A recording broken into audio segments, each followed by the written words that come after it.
Dengar tak suara saya? Jelas tak? Jelas. Okey, baik. Terima kasih.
Okey lah. Baik ya. Okay, Assalamualaikum warahmatullahi wabarakatuh. Kita start kelas kita dengan Ummul Furqan Al-Fatihah. A'udzubillahi minasyaitonir rajim. Bismillah.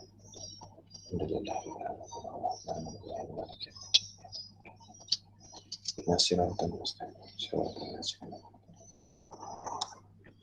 Amin, amin ya rabbal alamin. Alhamdulillah. Marilah kita panjatkan kesyukuran kepada Allah Subhanahu Wa Taala dengan izin limpah dan kurnianya dapat kita berjumpa lagi pada minggu ni. Kalau ikutnya minggu ni adalah minggu yang kelima lah. Okey. Yang confirm setakat ni buka sekolah lepas cuti seminggu, minggu depan tingkatan 5, tingkatan 4 tak pasti lagi. Kemungkinan akan disambung lagi ya PDPR ni. Tapi apa-apa pun kita tengoklah macam mana lah. Okey, so hari ni kita nak sambung lagi pembelajaran kita. Okey. Pada minggu lepas kita belajar pasal pembelauan. Okey. Pembelauan tu adalah salah satu fenomena yang terdapat dalam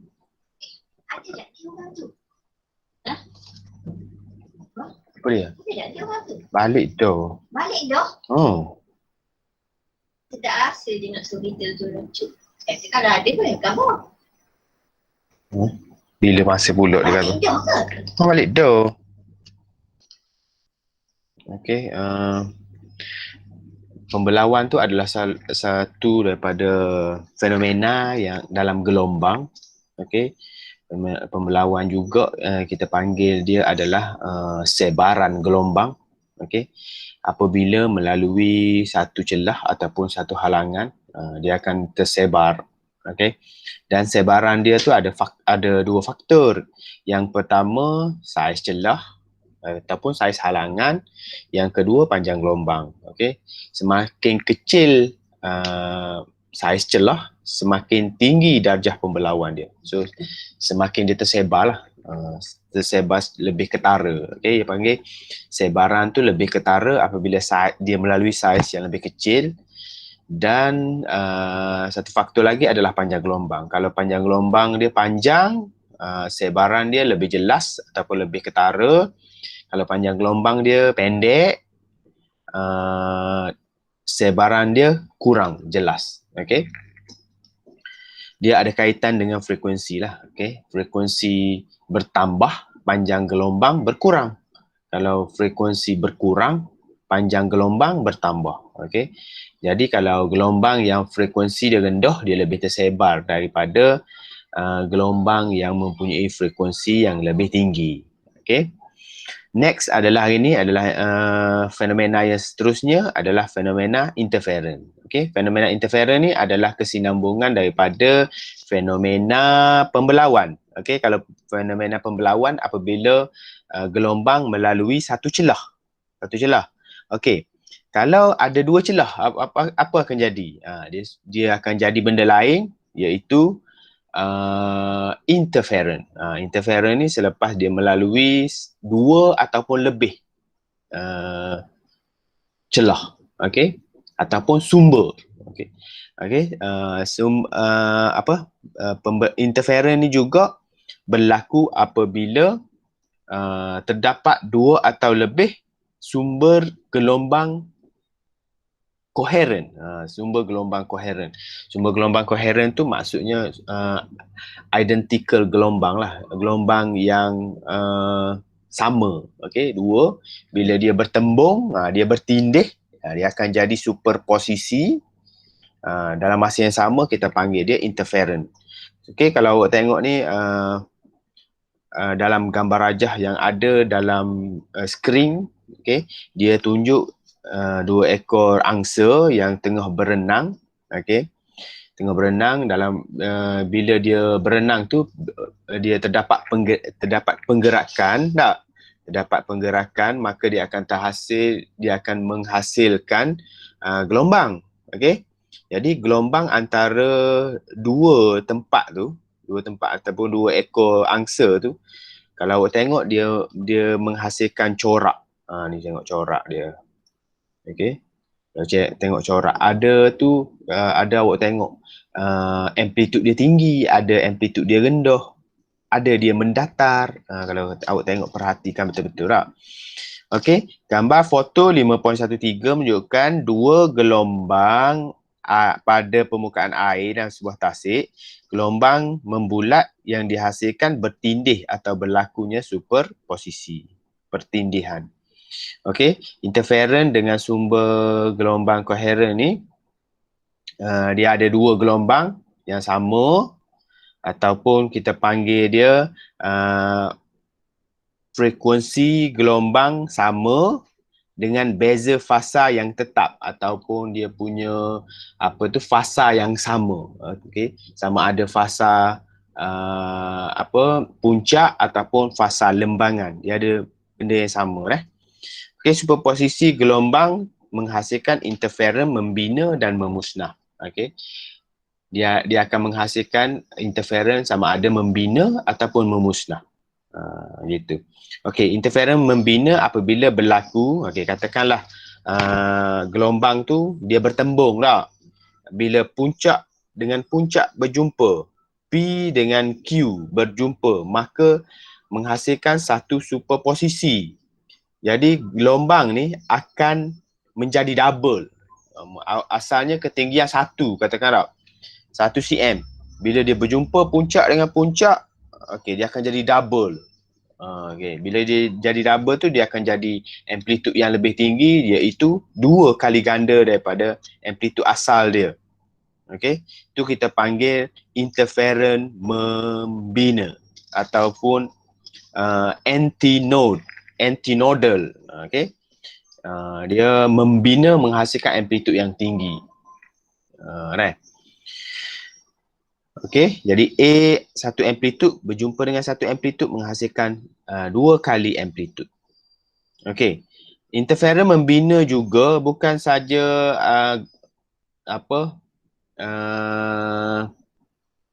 puncak, dia lembangan, jumpa lembangan pun dia boleh menghasilkan superposisi interferon membina juga. Okey, kalau awak tengok ni, kalau lembangan berjumpa dengan lembangan, dia menghasilkan 2 kali lembangan, 2 kedalaman.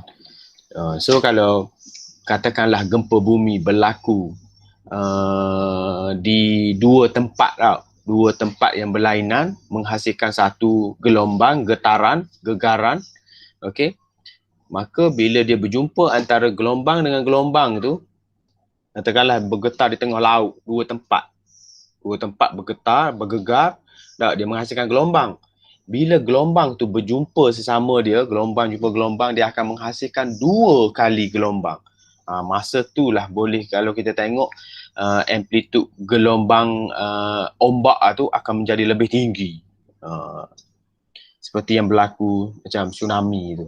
Orang kata tsunami tu gegaran dia berlaku disebabkan oleh terdapat 2 ataupun 3 tempat yang bergegar secara serentak.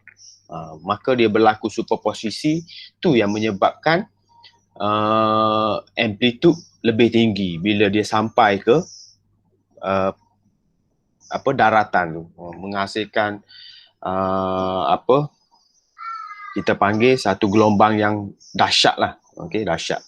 Okey, gelombang interferon memusnah berlaku apabila satu puncak dan satu lembangan bersuperposisi untuk menghasilkan sesaran dia paduan sifar. Ada juga dia memusnah apabila gelombang puncak berjumpa dengan gelombang lembangan. Maka dia akan menjadi mendatar. Mendatar. Okey, ni adalah salah satu daripada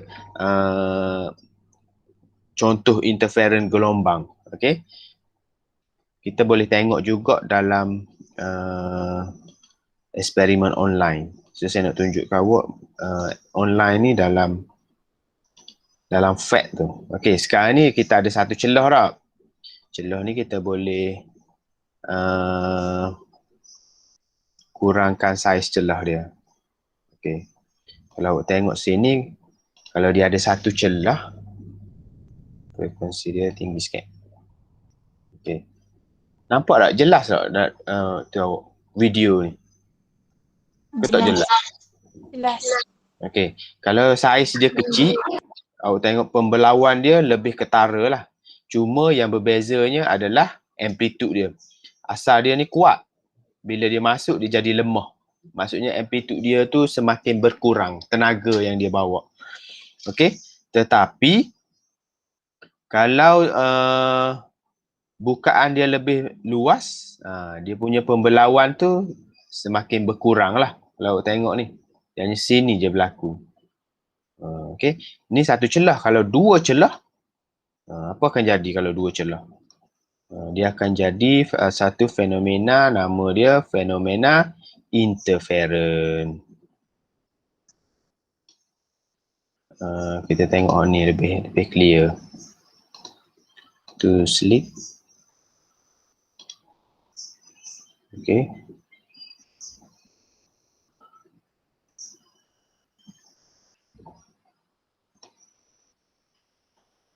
Okay, kalau gelombang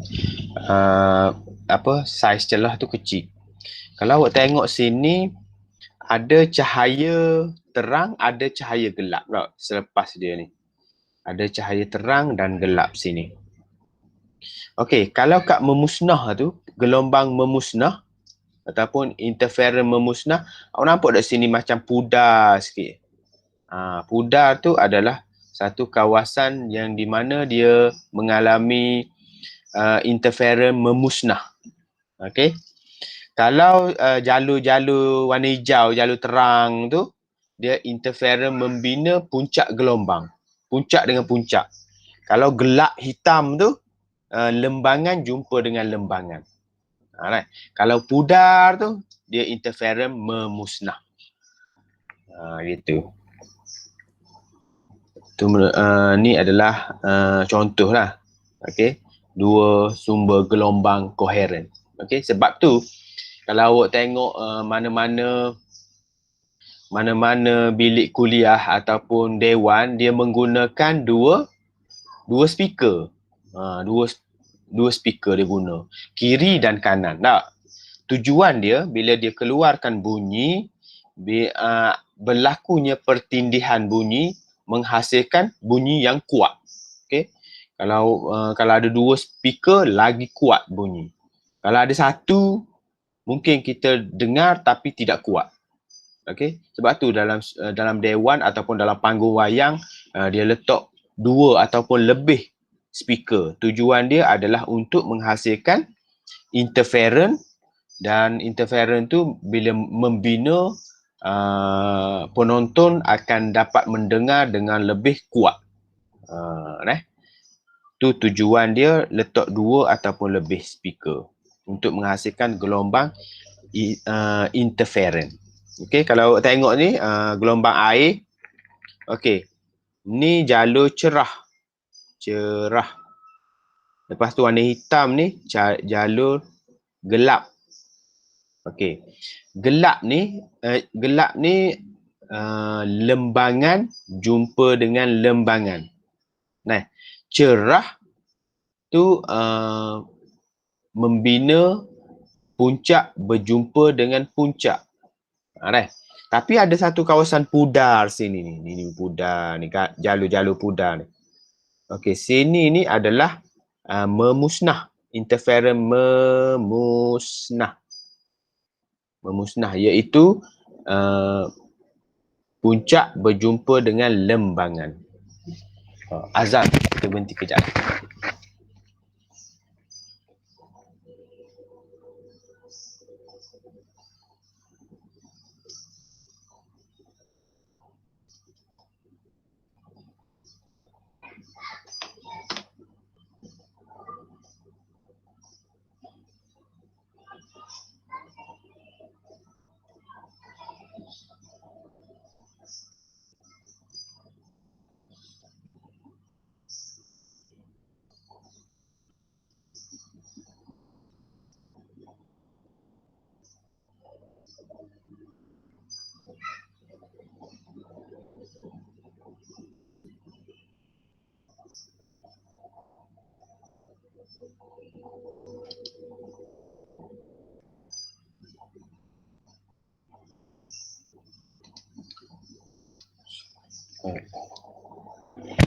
Dah lagi, ada lagi.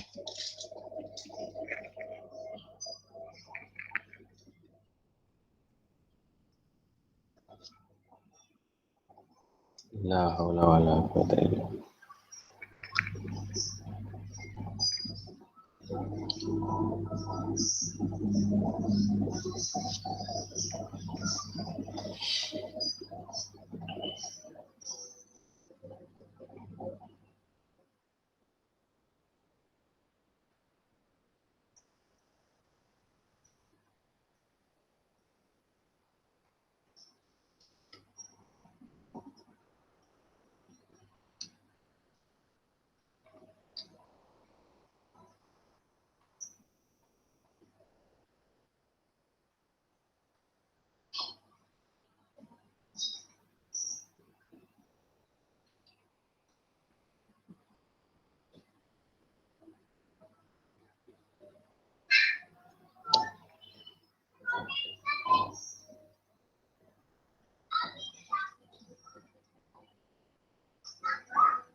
La ilaha illallah. Nak makan apa? Rasa nak makan benda. Pergi minta Umi. Okey, kita sambung Okey, kita nampak dia punya ni, okey, kawasan cerah. Okey, interferon membina, kawasan gelap, jalur-jalur yang hitam tu, kawasan gelap tu membina juga. Tapi kalau kelabu, dia macam kabur sikit tu, tu adalah kawasan memusnah. Okey, sebab tu kalau kita pergi dalam panggung, kita pergi dalam panggung, panggung wayang tu dia susun kursi. Dia susun satu tak. Sebenarnya susunan dia tu adalah pada kawasan interferon membina. Okey. Jadi siapa duduk tengok wayang tu, dia duduk atas kursi tu, dia akan mendengar dengan kuat. Dia akan dengar dengan kuat di panggung wayang tu. Okey. Jadi sebenarnya memang ada kita panggil kejuruteraan bunyi. Okey, kejuruteraan bunyi memang dia buat kajian pasal ni untuk nak tambahkan kekuatan supaya lebih sedap dalam panggung wayang. Kalau kita masuk panggung wayang, cerita yang biasa-biasa je, bila masuk panggung wayang jadi sedap. Sebab apa? Sebab bunyi dia. Dung dung dung. Tapi cerita tu kalau kita balik tengok di rumah, macam biasa je. Tak? Sebab sound system kita kat rumah tu kita tak fikir pun pasal interference membina, memusnah ni. Gitu. Jadi susunan kerusi dia tu memang dia letak pada kawasan interference membina. Sama juga dengan dewan sekolah. Dewan sekolah, kalau awak perhatikan dewan sekolah kita pun ada 2 speaker di hujung kiri dan kanan. Okey. Di hujung kiri dan kanan. Bila awak beratur tu sebenarnya beratur di kawasan membina. Tapi bila awak tak ikut susunan dia, sebab tu ada perhimpunan di sekolah pun dia ngatur. Sebab apa? Sebab dia berada di kawasan interference memusnah. Pendengaran dia jadi lebih perlahan. Kita tak perasan, tapi kalau kita buat eksperimen guna alat, kita akan nampak.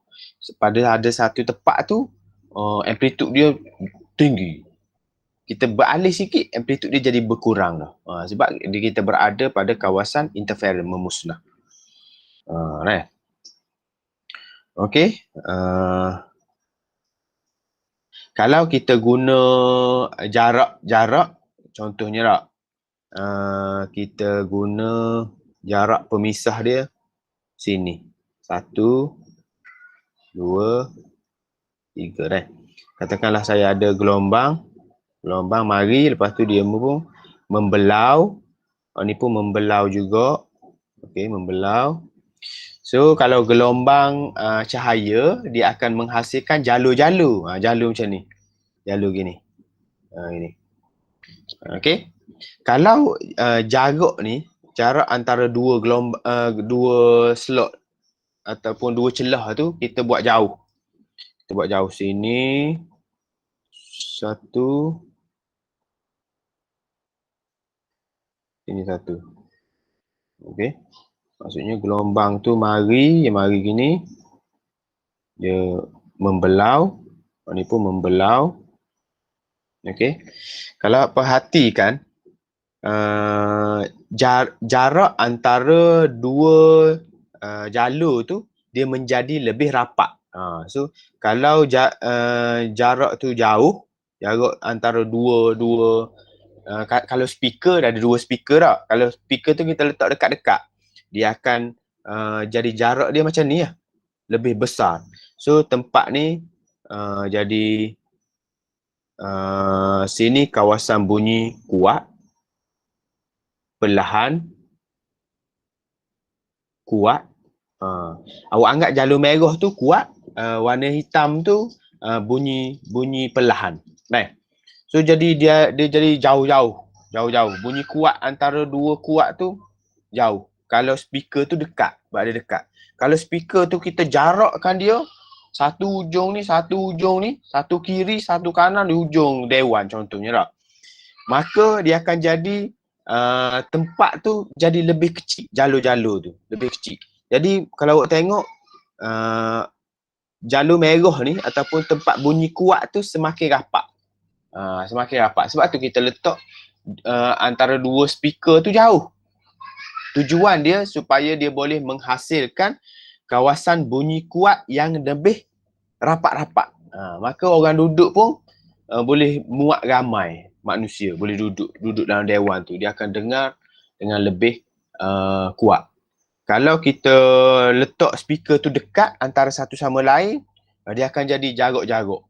Jadi orang kalau kita nak letak, nak susun pun, orang tu lebih jarak-jarak jauh.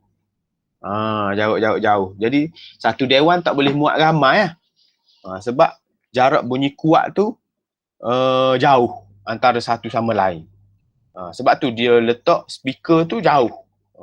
Antara speaker A dengan speaker B tu, satu ujung kiri, satu ujung kanan. Supaya dia boleh menghasilkan jalur-jalur bunyi kuat tu yang lebih rapat. Faham tak?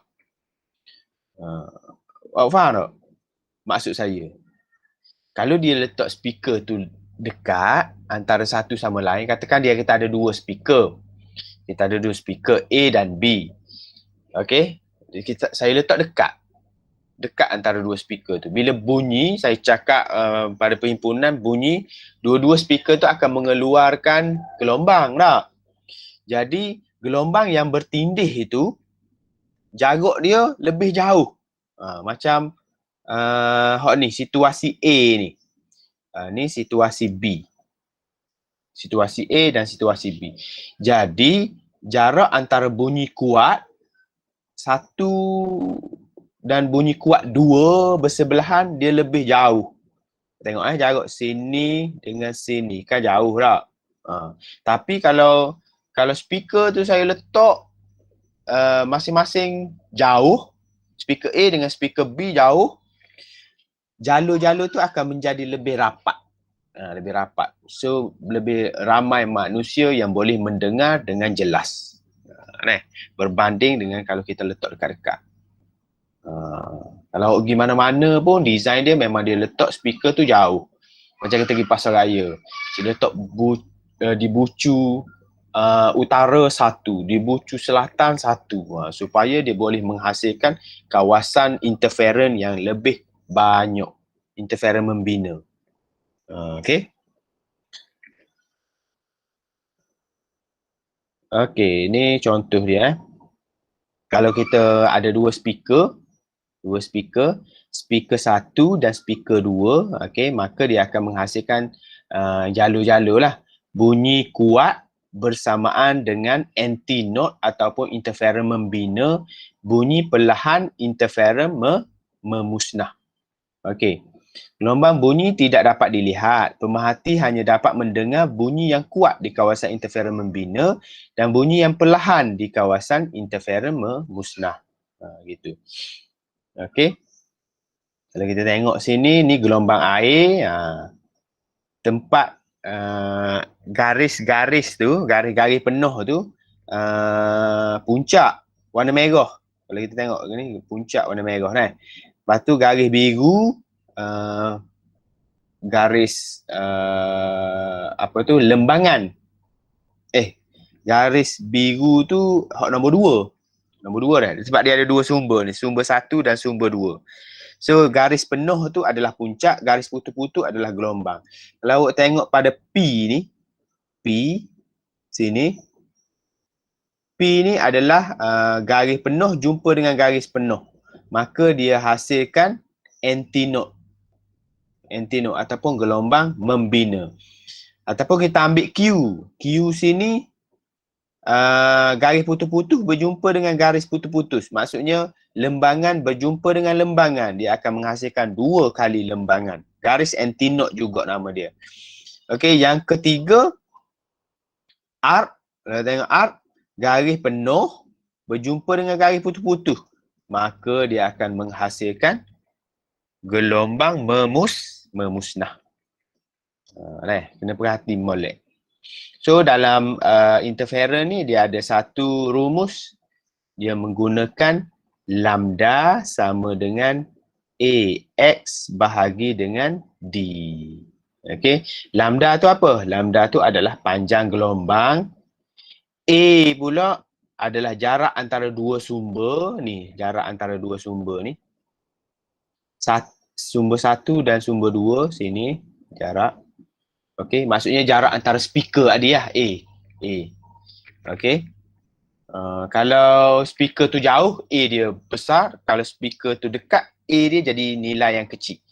Okey, X tu pula adalah dua bunyi kuat yang bersebelahan ataupun dua bunyi lemah yang bersebelahan. Okey. Macam kalau kita ambil sini ni, ni lah. Ni. Ni bersebelahan dengan dia ni.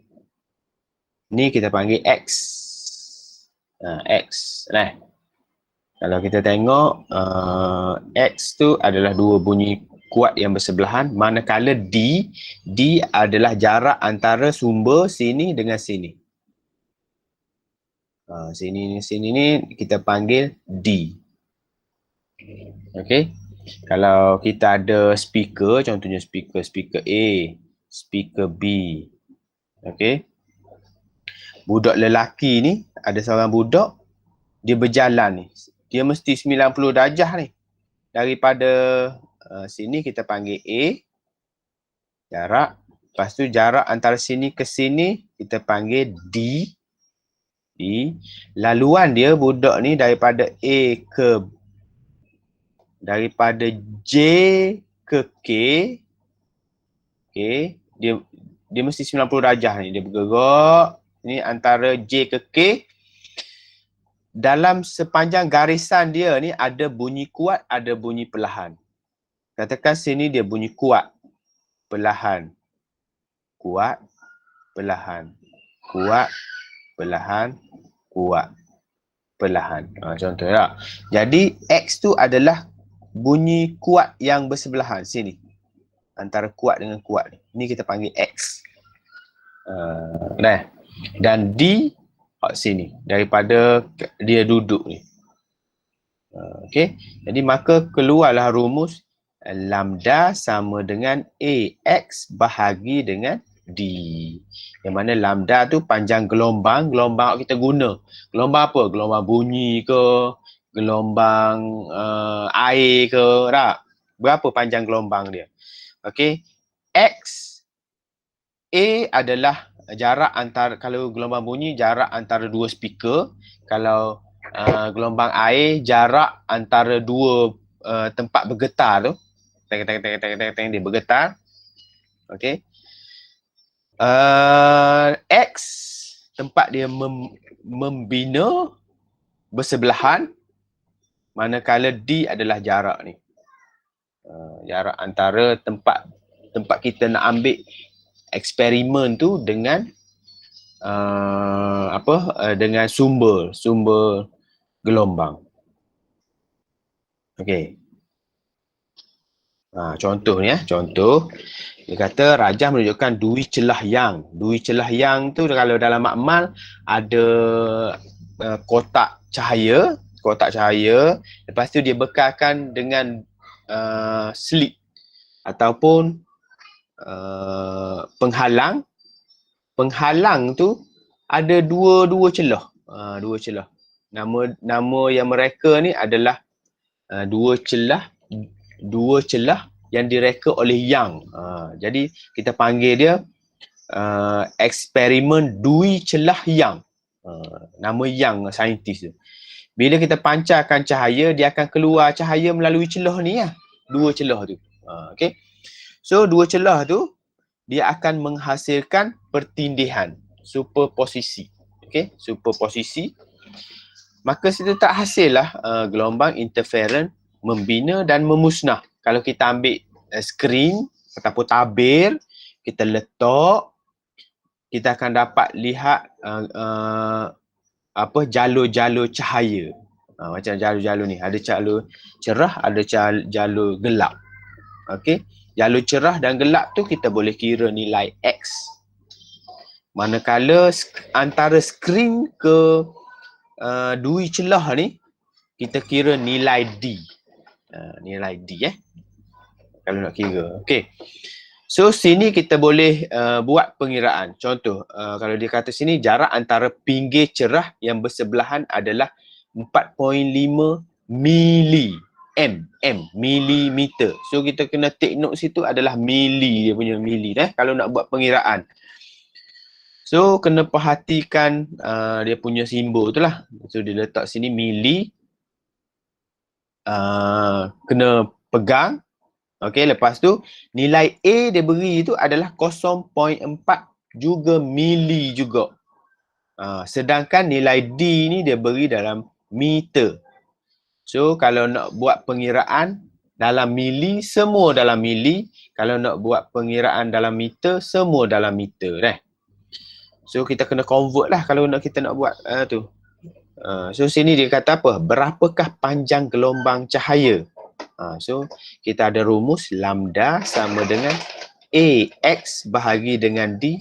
So cuma masukkan dalam persamaan sahaja. A berapa? 0.4 mili. X berapa? Dia kata 4.5 mili. 4.5 mili. Per dengan D adalah 3 meter. So tak payah letak simbol lah. Kita letak 3 je lah. Kan? So barulah boleh buat pengiraan menggunakan kalkulator. So kita tekanlah 0.4 mili tu nombor apa kalau dalam kalkulator? Nombor apa dalam kalkulator? Shift berapa? Shift 5 kan? Shift 5. So dia keluarlah 0.4 mili. Okay. Lepas tu darab dengan 4.5 shift 5 juga. 4.5 mili. So tekan sama dengan dapatlah 1.8 darab 10 kuasa negatif 6 bahagi 3. So inilah jawapan kita iaitu 6.0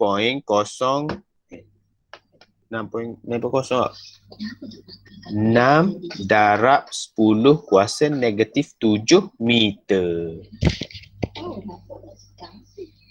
Tak apalah. Okey. Tu adalah panjang gelombang cahaya. Panjang gelombang cahaya, awak mesti dapat nilai dia 10 kuasa negatif. Sebab dia panjang gelombang dia terlalu pendek, kecil. Cahaya pula dia ada 7 warna.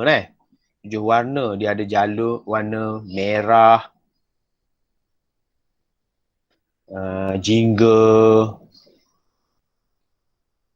kuning. Ni warna pelangi tu.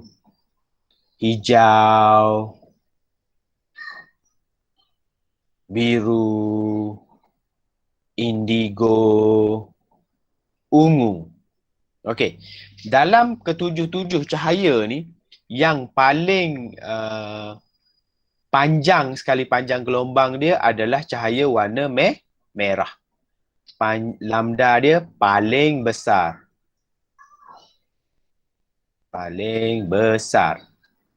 Bila lambda paling besar, dia mudah dibelau berbanding dengan cahaya di bawah sekali iaitu cahaya ungu. Lambda paling pendek.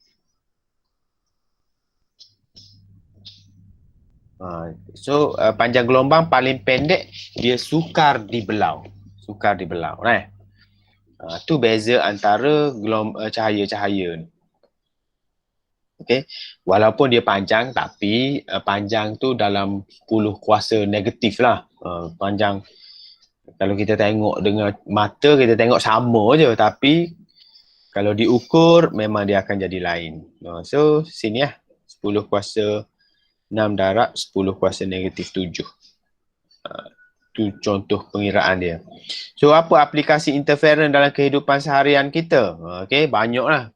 Pengetahuan mengenai interferon gelombang banyak digunakan dalam memanfaatkan kehidupan harian kita. Antaranya kalau tengok kapal dia panggil luan berbuli. Depan dia tu ada macam bongo sikit tau. Apa tujuan dia? Di tengah laut tu ada gelombang. Jadi bila ada luan tu akan menghasilkan puncak gelombang. Okey. So puncak gelombang yang dihasilkan oleh luan jumpa pula gelombang di tengah laut tu, dia ada lembangan, dia akan menghasilkan air yang lebih tenang. Air yang lebih tenang disebabkan oleh gelombang daripada luan dan lembangan yang berada di tengah laut, maka dia menghasilkan air yang tenang. Jadi kapal tu boleh lalu dengan tenang, dengan smooth je. Kalau tak ada luan macam bot sampan-sampan biasa tu, kalau awak naik pergi ke tengah laut sikit, bot tu akan goyang, gedegung. Sebab apa? Ada gelombang air. Gelombang air tu yang tidak menstabilkan. Kalau kapal-kapal besar mesti dia ada luan ni. Tujuan dia adalah untuk memusnahkan gelombang di tengah laut. Bila terhasilnya interferon memusnah, jadi laluan dia boleh lalu dengan smooth saja. Kalau awak duduk atas kapal yang besar, awak tak rasa pun. Rasa macam duduk atas permukaan bumi biasa je. Ada duit nanti awak kerja sedap-sedap lagi, bolehlah bercuti di atas kapal lah. Kalau dekat Terengganu ni, nak naik kapal yang mewah-mewah tu, awak boleh naik dekat Kija tu. Ada kapal yang hebat-hebat situ. Okey, luang buli menjana gelombang air berinterference secara memusnah dan gelombang air yang dihasilkan dengan gelombang air yang dihasilkan oleh laluan kapal. Hal ini menjadikan air di sekitar kapal lebih tenang dan mengurangkan seretan. Dia boleh lalu dengan laju dia, seretan pun kurang. Disebabkan oleh interference tu telah dimusnahkan. Salutan pada permukaan kanta anti pantulan. Okey, kalau nak pergi buat spek lah, mesti optometris tu akan tanya, awak nak kanta jenis macam mana? Nak multi-coated ke nak kanta yang biasa? Okey, multi-coated tu adalah salutan di permukaan kanta iaitu anti pantulan, menyebabkan cahaya terpantul berinterference secara memusnah. Okey. Kalau kita tengok spek yang multi-coated tu, kita nampak cahaya tu ada warna hijau ke, warna biru ke. Tak? Dia mengurangkan interference membina. So dengan dia memantulkan cahaya secara memusnah.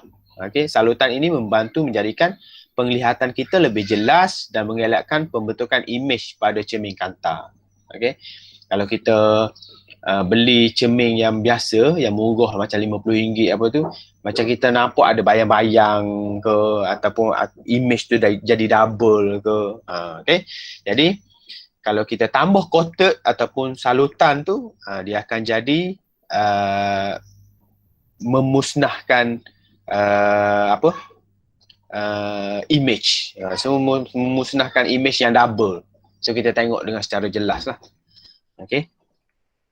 Lagi, apa tujuan kalau pilot tu pakai ni headphone tu, supaya dalam headphone tu dia mengeluarkan bunyi, dalam masa yang sama bunyi yang bising di sekeliling dia tu boleh dimusnahkan. Kalau dia tak pakai headphone tu mungkin kita panggil apa dah, gegendang telinga dia boleh pecah. So dia pakai headphone, dia keluarkan bunyi tu memusnahkan bunyi bising di sekeliling dia. So dia akan berinterference secara memusnah dengan bunyi di sekeliling yang hingar tu. Siapa nak jadi pilot, memang dia akan kena pakai. Kalau tak pakai, memang saja pecah lah, berbuli telinga dia, berbuli dah, gegendang telinga. Boleh faham Boleh faham tak interference ni? Interference ni adalah superposisi ataupun pertindihan dua ataupun lebih gelombang. Kalau puncak berjumpa dengan puncak, dia akan menghasilkan gelombang membina. Okey. Kalau lembangan jumpa lembangan pun membina. Boleh tak? So ada berapa ni? 24 orang. Macam biasa lah, 22 orang mesti tak hadir. Tak pernah lagi hadir belaka kelas saya. Mesti ada dua ataupun seorang tak hadir tau. Okey, baiklah. So kita dah sampai pada gelombang interference aplikasi dia. So hari ni saya tak bercadang untuk nak beri latihan. Esok saya akan bincangkan satu latihan. Bincangkan latihan yang berkenaan dengan pembelawan dengan interference. Boleh? Boleh. Boleh. Okay. Boleh. So kita akan masuk dengan contoh-contoh soalan lah esok. Okey So saya rasa itu saja untuk hari ni. Sebelum live, tolong tulis nama macam biasa. Tolong tulis nama. Kalau ada soalan ataupun sebarang pertanyaan, boleh PM saya. InsyaAllah saya akan jawab. Okay. Kalau tak ada apa-apa, kita tangguh majlis kita dengan tasbih kafarah dan surah Al-As. Subhanakallah. Wa astaghfiruka wa atubu ilaik. wal asri innal insana lafi khusr illa allazina amanu wa amilus solihat wa tawasaw bil haqqi wa tawasaw bis sabr. Terima kasih kerana hadir hari ni. So yang hadir hari ni adalah 24 per dengan 26. Okey, sama-sama. Ya, cikgu. Terima kasih, Baik. cikgu. Sama. Terima kasih, cikgu. Sama. Rasa Sama. Sama-sama.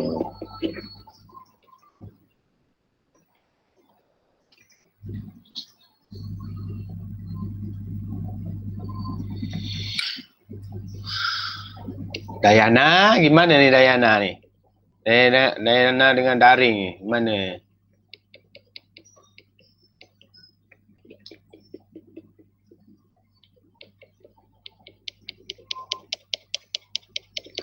Yang tak ada siapa ni? Iya tak ada.